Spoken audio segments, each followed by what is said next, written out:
বরাবরই আমরা একজন আরেকজনের সাথে একটা বন্ধুত্ব জীবন স্থাপন করি। বন্ধুত্ব জীবনের এক অমূল্য সম্পদ। এটি কেবল একটি সম্পর্ক নয়, এটি বিশ্বাস, ভরসা আর ভালোবাসার এক মজবুত বাঁধন। প্রকৃত বন্ধুরা আমাদের জীবনের পথ চলায় ছায়ার মতো পাশে থাকে। সুখে দুঃখে ভাগীদার হয়, দুঃখে বাড়িয়ে দেয় হাত, ভরসার হাত। বন্ধুত্ব মানে একে অপরকে বোঝা, সম্মান করা এবং বিনা বিচারে প্রবেশ করা।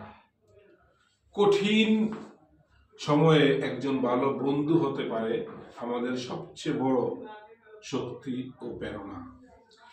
এই নিঃস্বার্থ সম্পর্ক আমাদের একাকিত্বকে দূর করে দেয়, জীবনকে করে তোলে সুন্দর ও অর্থবহ। তাই আসুন আমরা আমাদের বন্ধুদের মূল্য বুঝি, এই সুন্দর সম্পর্কগুলোর যত্ন নেই এবং নিজেরাও একজন ভালো বন্ধু হয়ে উঠি একে অপরের। ধন্যবাদ সবাইকে। বন্ধুত্বের জয় হোক।